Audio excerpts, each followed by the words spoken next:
welcome back to the Nonprofit Spotlight. We are so glad that you're here, and I'm so excited to share with you some conversation with two fantastic individuals from Global Refuge. Tala and Sarah are here. Tala and Sarah, do you mind just taking a moment introducing yourselves? Sure, I'm Deacon Sarah Kretschmann, and I serve as the Congregational Engagement Specialist at Global Refuge. You may know us by our former name, Lutheran Immigration and Refugee Service, and I'm so glad to be here with you all. And I'm Dr. Tala Al-Raheb, and I serve as the Impact and Innovation Officer, and I'm very glad to be here as well. Thank you. Well, thank you both for sharing your time and sharing with us and the community a little bit about who you are and what you do.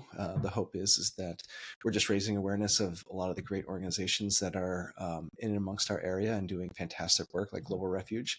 And some people may know it by the previous name, or some people know it as Global Refuge now. But you have a really long history of doing fantastic work, specifically with refugees. Could either of you say a little bit about that history, maybe where you got started and how you come to where you are today? Yeah, so we are an organization who started 85 years ago, and we began as a group of heartbroken Lutherans who were longing for a world of more peace and belonging and welcome, and particularly wanted to help those impacted by both of the world wars. And so started by welcoming folks fleeing violence and war and have continued in that mission for 85 years. So since then we've welcomed more than 750,000 newcomers. And it's just such a beautiful legacy. As a Lutheran nerd, I'm really grateful that this is a part of my church's history and something that I can be so very proud of, that it is a legacy that continues to live on. I know Tala had a story she wanted to share too that tells a little bit more about that. So I'll turn it to you, Tala. I'll briefly share the story of Augustine and his family who had been awaiting resettlement out of the Democratic Republic of Congo, and then they were resettled in North Dakota. And I'm not sure if you know anything about Congo, but it is quite different than Fargo, North Dakota, whether it's the topography or the weather or the food. And so Augustine and his family were entering a new place that had a new culture and a new society that was quite unfamiliar to them. And so they were really anxious to arrive in the US. But what they did not know is that they were not alone because our Global Refuge staff at our Fargo field office had been preparing for their arrival for months before. And so they were ready to attend to their needs. And so, actually, prior to their arrival, our staff and volunteers at the Welcome Center had prepared an apartment that was fully furnished and stocked with culturally appropriate foods and necessary items. And so when they landed in North Dakota, the Global Refuge team made sure that Augustine and his family felt welcomed and a part of the community. And they connected them with one of our programs called Circle of Welcome. And this program is where faith communities and congregations sponsor and support new Americans in their integration in the U.S. And the church that sponsored them is St. John's Church in Fargo, North Dakota, which had been welcoming newcomers to the U.S. for more than 20 years. And so they actually picked them up from the airport, and they had signs with them in Swahili that said, "Welcome to Fargo." And then the next day, members of the church went to Augustine's house and helped them with paperwork and make sure that they were feeling resettled, but they also welcomed them into their church and a part of their community. And in talking with Augustine and his family, and they were reflecting on our circle of welcome and just the Global Refuge programs. Aline, Augustine's wife, said, and I'll quote her, "We're very happy because we found a community in Fargo. We believe that our children will study well here and continue to excel." end quote. And then Augustine jumped in and said, and I quote, "Global Refuge and St. John have shown me a different kind of love that I never thought of." And so really, Aline and Augustine's words are, I would say, a perfect summation of the mission of Global Refuge, because through our work of welcome, and also in partnering with different churches, organizations, and individuals, really we seek to create a community for newcomers where they experience this kind of love and they also feel supported and welcome, but they're also not only surviving, but they're thriving in those communities. Nice. Wow. That's fantastic. What a great story. And one of the words that seemed to be a reoccurring one in that story was the word welcome, which I really appreciated, because one of the things, or one of the programs or nuances that is great about Global Refuge is something called the long welcome. And it seems to be a really effective way to help immigrants and refugees find America or their local community to be a hospitable place. Can you say a little bit more about the long welcome? Yes, absolutely. Happy to. So, in short, the long welcome basically entails supporting newcomers beyond just their basic and immediate needs and beyond the 90-day period that is often stipulated by U.S. resettlement guidelines and regulations. And just to quickly, I think, parse out the resettlement process, there are several steps to it. And so our own refugee resettlement program sort of happens in three phases. The first phase is when a refugee is identified for resettlement. And so basically, this is even before they arrive in the US. We actually sit down with our resettlement agency peers to determine the best city and partner for each case. And that happens often by determining the refugee's country of origin, the language they speak, where in the country they might have family members, but also other important factors like physical disabilities or mental health needs. So that's step one. Step two is when they arrive in the US and we pick them up at the airport. They're often greeted by our staff, as I mentioned in the previous story, and they're brought to a home and an apartment that is already set up for them with foods and necessities of any American home. We also have a network of partners across the country, but we specifically have three offices in Baltimore, Fargo, and San Antonio that help resettle refugees and immigrants within their 90 days. And so over the next 90 days, case managers from those offices support individuals and their families integrate within their communities. And so a lot of times adults are enrolled in English classes because some may not have fluency. Children are often enrolled in schools. They're guided on how to use public transportation or accessing other community resources. We also go through financial literacy training and also set them up to find a job in order to help them towards self-sufficiency.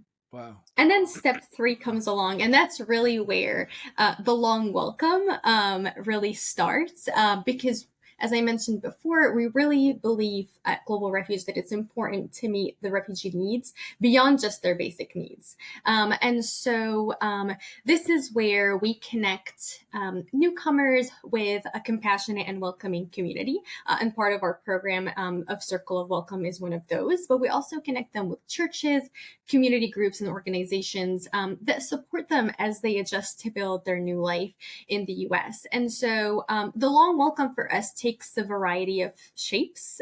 So it can be, sharing a meal with a newcomer, accompanying them on a trip to the store, driving them to an appointment, or really just doing any of the mundane activities that we do in our daily lives. But we accompany refugees and immigrants to make sure that they feel welcome and supported in the US. And one essential part of the long welcome is economic empowerment, because we believe that securing financial independence opens up the space for new immigrants to thrive in this country. And so we offer two different programs, and I know Sarah will speak more about one in a little bit, but they are New American Lending and New American Careers, which are tools for personal and professional growth. And so, really, all of these facets, the community, the churches, the economic empowerment, come together to create the long welcome. And we believe at Global Refuge that this allows refugees and immigrants to participate and contribute to their communities, which is key to their successful integration. Great.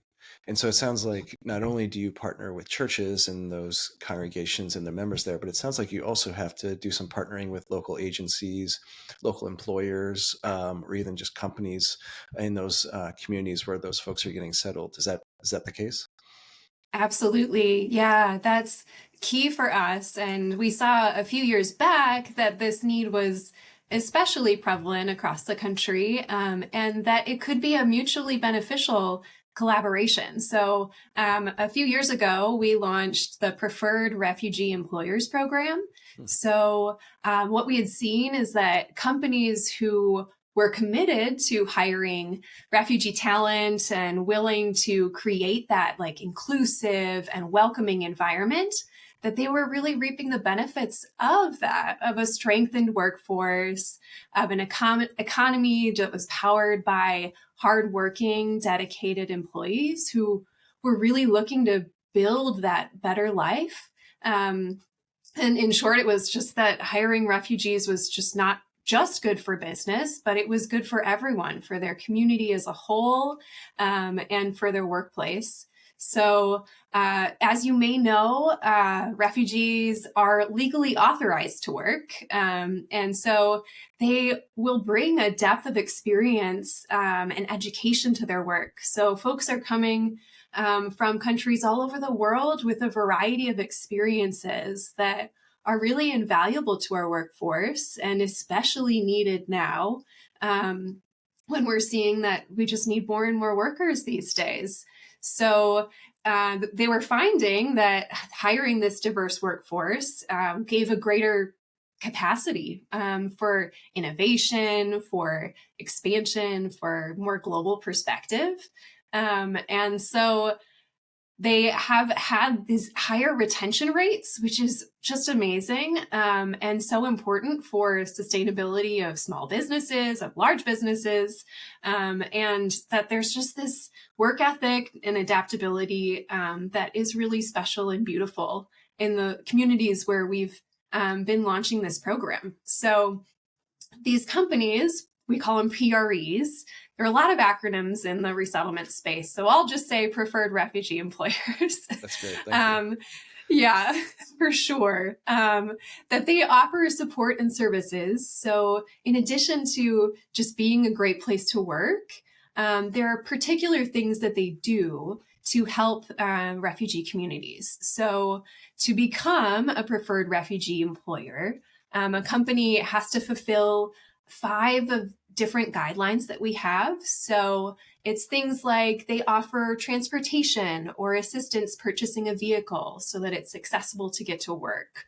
Or there's a refugee-specific new hire orientation, because when you're coming to a new country, a new culture, a new workplace, it can be important to have some additional supports for that cultural orientation, making some of those implicit things explicit, to make sure that everyone is thriving and working together well when they're from all these different places across the world.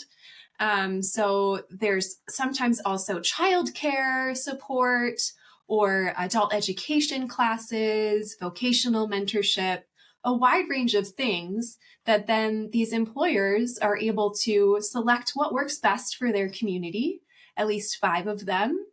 And it's determined then that they are a preferred refugee employer, which means that we get to partner with them and connect them with newcomers through our systems, but also to uplift that this organization, this corporation, this company is doing a great thing, and encouraging people to go that direction as they're looking for work. So it's been a really beautiful process. There are more and more preferred refugee employers every day, but we're always looking to expand. There's a beautiful video, well, a couple actually, that I just would encourage folks to check out on our YouTube that just shares more about how mutually beneficial it is to work alongside people from all over the world. I know I can speak from personal experience that being on a team of people from all over has been just such a true blessing to me. So I'm so grateful it's a program that's been thriving. Yeah. And just as a little bit of a plug, if there was somebody who's happened to be listening to this podcast and is an employer and is interested in maybe applying to be a part of that system and that program, could they reach out to you, or is there a link on the website? How would they go about doing that? Absolutely. So on our website, we have a tab that's Get Involved. And you'll see there, there's a few different options. So if you're a church person, there are congregational resources, ways to get involved. If you are a corporation or someone who's looking to get involved with the employment work, there's a corporation tab. So under there, it will say Preferred Refugee Employers. And I encourage you to check it out. That video I mentioned is right there on that page. It's super beautiful. Oh, great. That's convenient too. Fantastic. Yeah. So like any individual that transitions to even a new apartment or to a new town or to a new state, finding community can be difficult. But I get the impression that you all have a lot of volunteers that help those folks find community and transition to a more self-sustainable life in that new community. And is it true that there's a statistic that you have around 50,000 volunteers? Is that right? And if so, what do all those volunteers do? Yeah, so we have that many folks in our system that are connected to our work in some way. And as you can imagine, folks, there are times when there are emergencies happening throughout our history. So most recently, 3 years ago, there was an amazing response to the Afghan crisis, so the evacuation that happened in Afghanistan.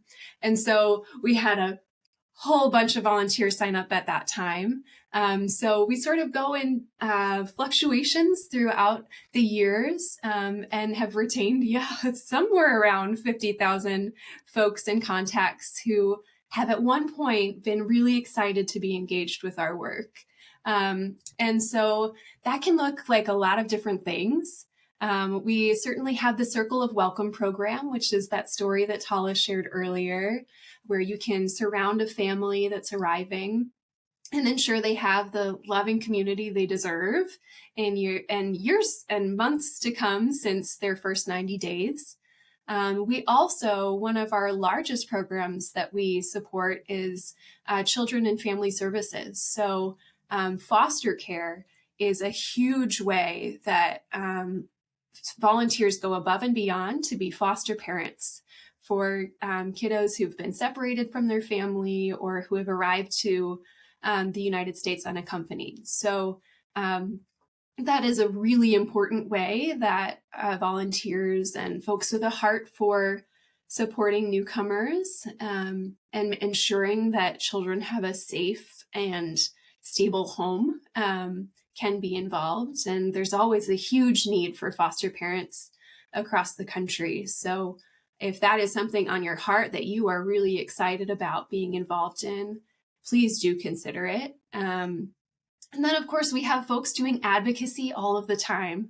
That's one of the main ways that as this national resettlement organization, we are supporting our local affiliates and partners is through advocating for policies on the federal level and the national level that support newcomers. And it's certainly something that's needed more than ever right now with some of the messages that are going around. So we are so grateful for volunteers and folks who follow along with our advocacy alerts and are calling their representatives and writing emails when different needs arise. For example, right now, the Afghan Adjustment Act is a piece of advocacy that we are really pushing hard as we mark this 3-year anniversary since the fall of Kabul. So that's another way. And then we have some of these programs that are great for folks who may not have a direct connection to our local affiliates across the country. So maybe there isn't someone being resettled in their community or right next door to them, but they still want to be involved and volunteer. So we have a fresh change program, which is where folks can pack a bag with hygiene items and a fresh change of clothes for newcomers at the border as well as in New York. So that has been a great way for folks all over the country to be involved, regardless of whether they have the opportunity to be as tangibly involved right in their community. And it's a great education opportunity for folks to learn more about newcomers around the country. And one of our programs like that as actually probably the most beloved of our volunteer efforts is Hope for the Holidays, which this year is marking its 10th anniversary. So 10 years of a program where church communities, community members, folks from all over the country have written thousands of cards for the holiday season that are words of welcome, of encouragement, of hope that are sent to newcomers across the country. So folks in detention centers, folks who are being resettled to our affiliate partners, folks who are kiddos who are in foster care, receive a note that lets them know that they are loved, that we are glad they're here, which is such an important message in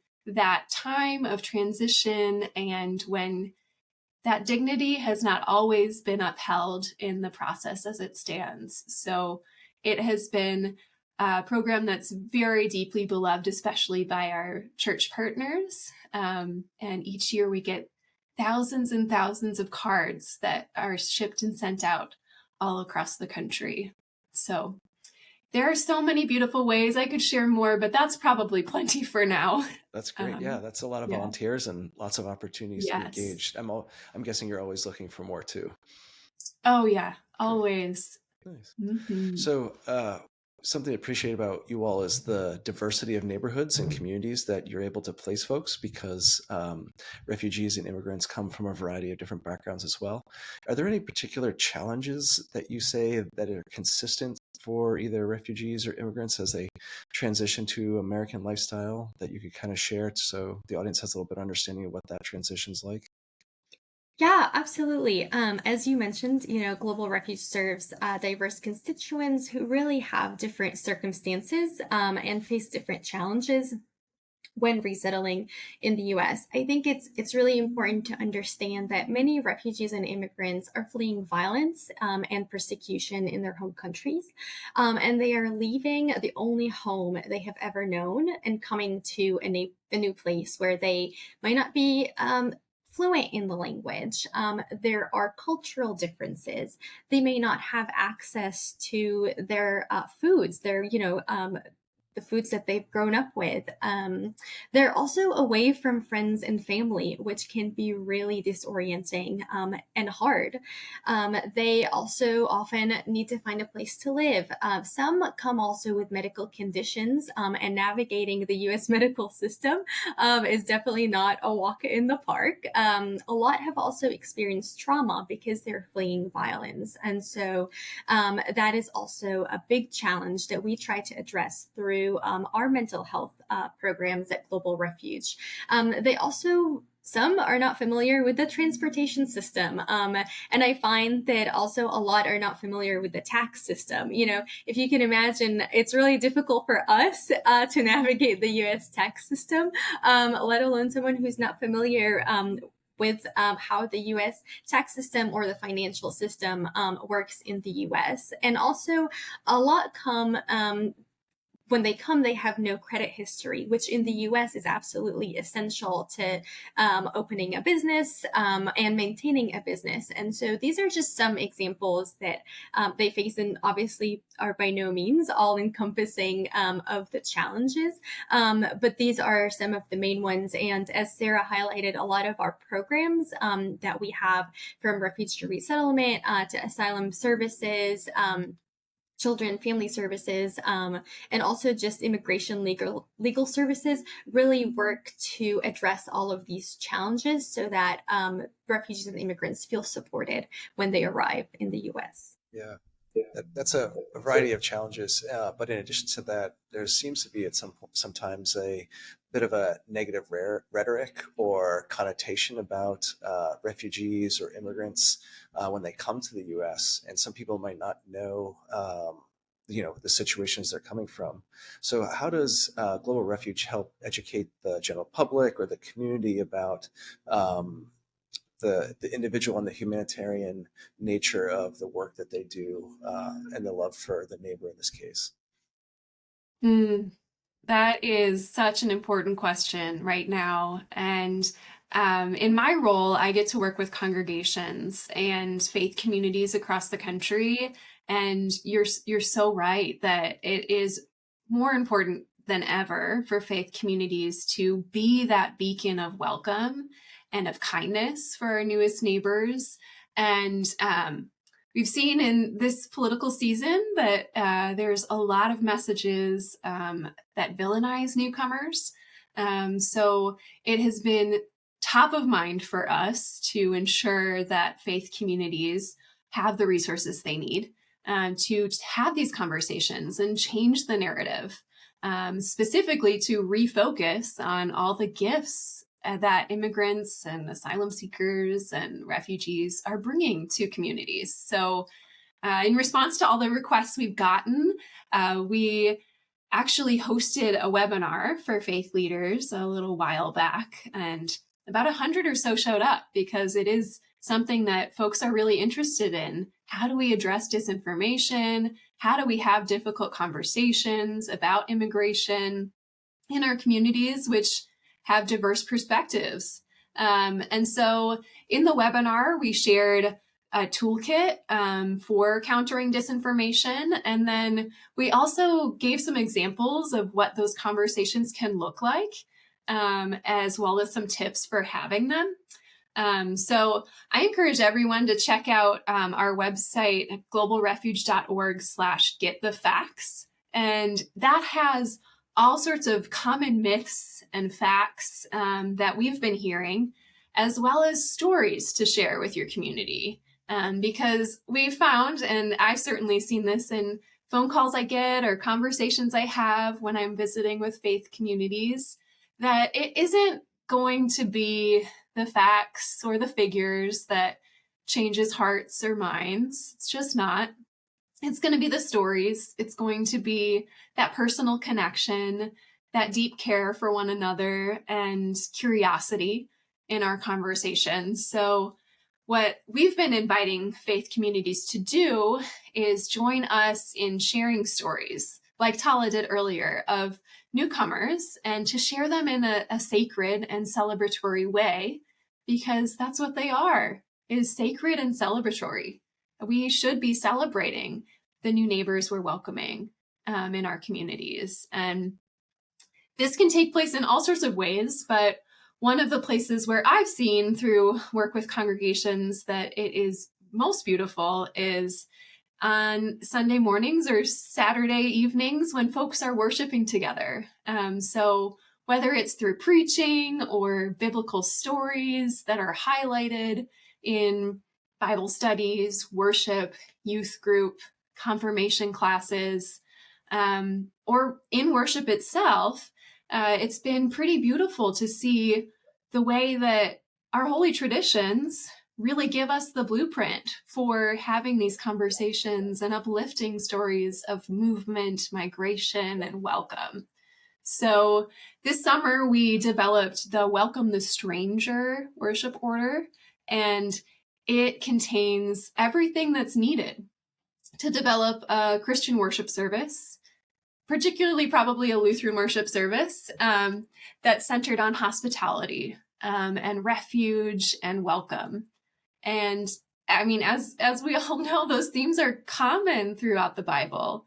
And so we didn't have to look too hard to find them.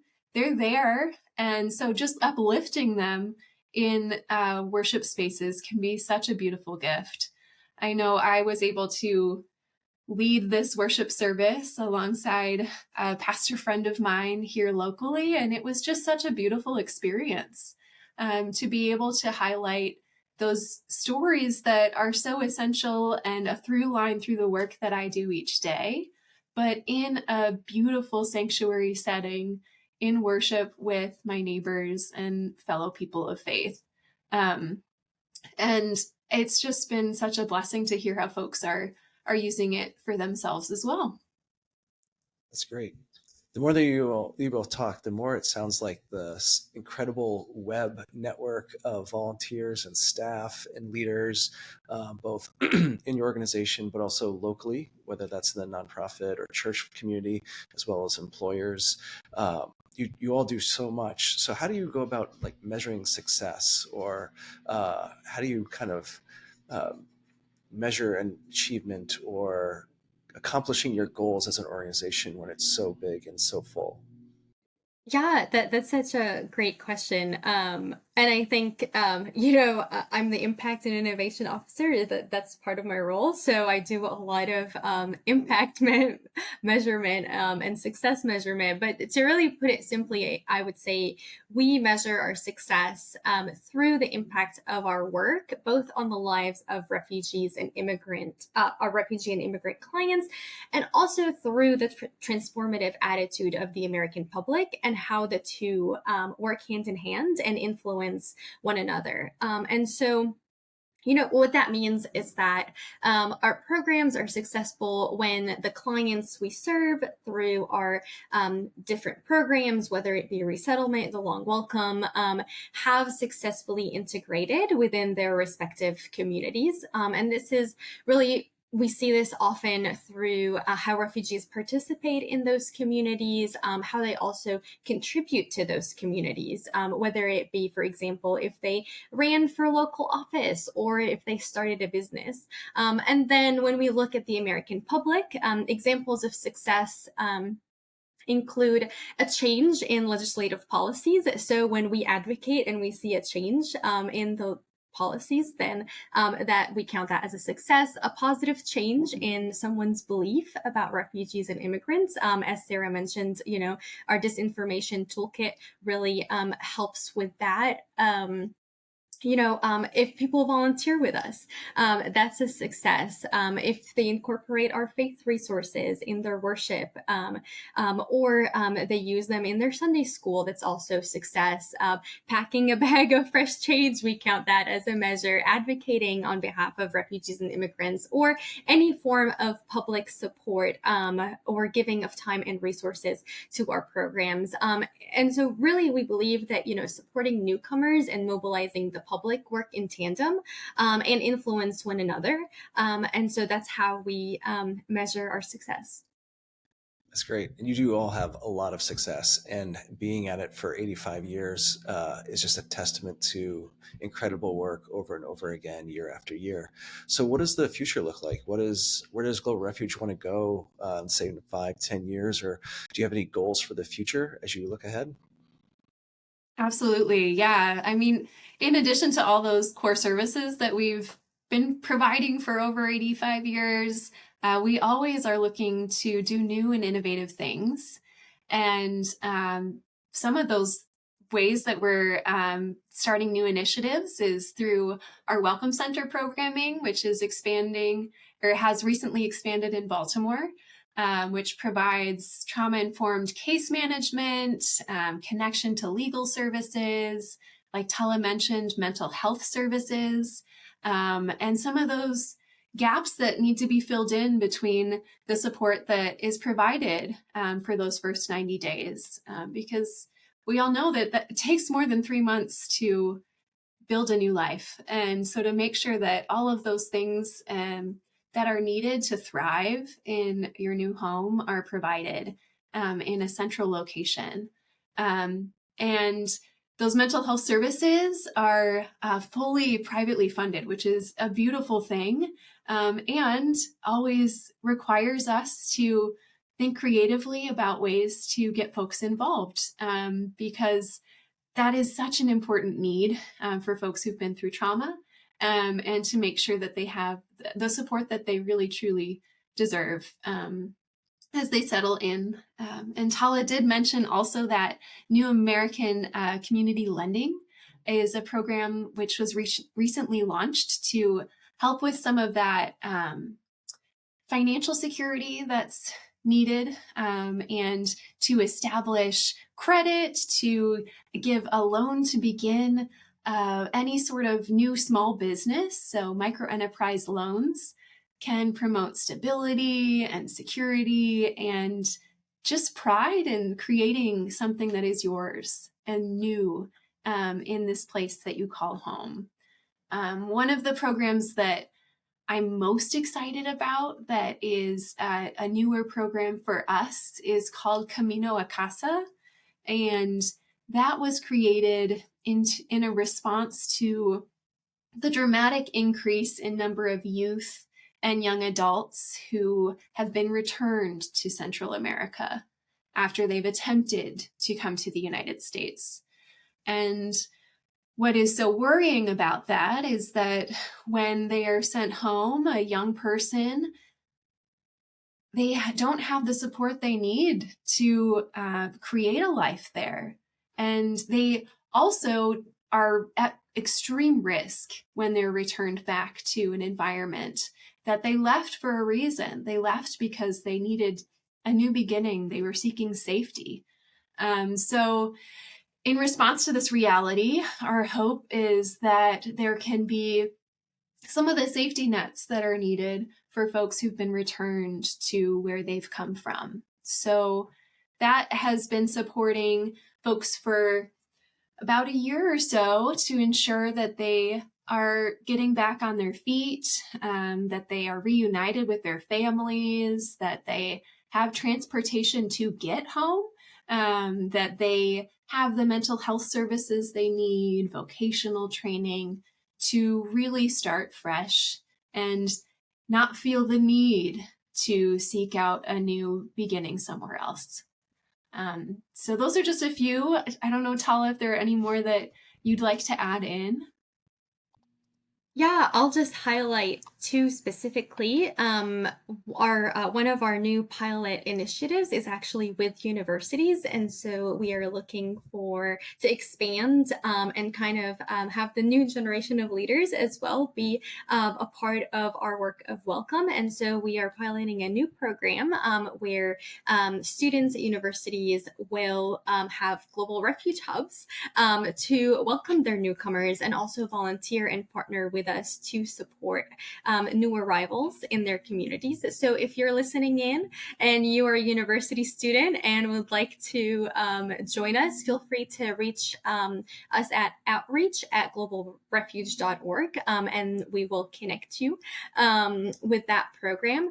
And our next program that we're expanding is actually our ambassador network, and we are currently looking for people who want to be leaders in their communities and who want to be mobilizers within their communities. And you can also go on our website at Get Involved, and you can see Ambassador Network. Yeah, we're just looking for people who want to do some of the more heavy lifting of mobilizing in their communities and join us in that work. That's great. Those sound like two really new and interesting ways to engage different parts of our culture, especially on the university level. That's fantastic. When you're thinking about the future, is there any things that you all need? I'm sure every monetary gift is appreciated, and I'm sure there's ways that people can donate locally if there's local settlement needs. But are there any like big gifts or other big dreams or big items that if there's somebody out there that wanted to share, both on the small and big side, that that they could do or that you're looking for?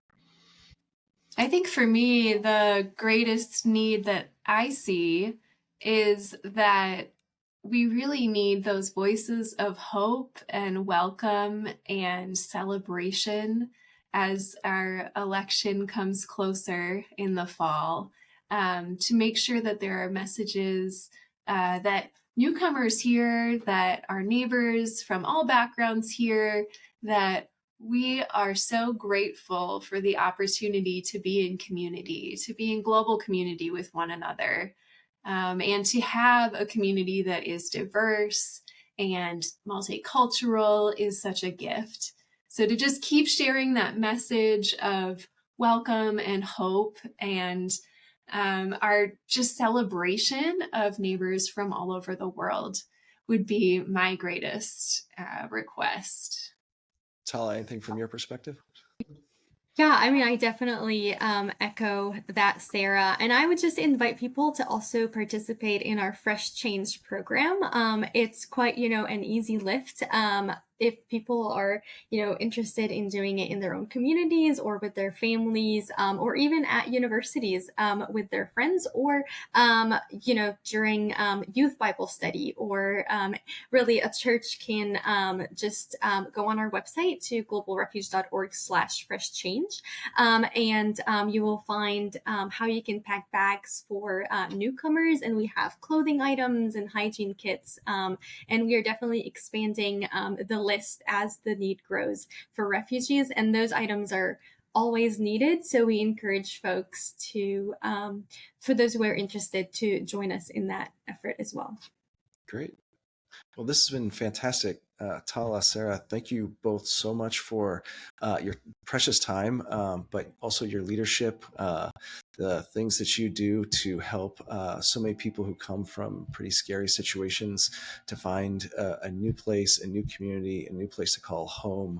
And thank you to not only your staff, but also to the literally thousands of volunteers that you have as part of your network. It's really beautiful work that you're all doing, and we're grateful for you. Thank you so much. Yeah, thanks for being here. Thank you.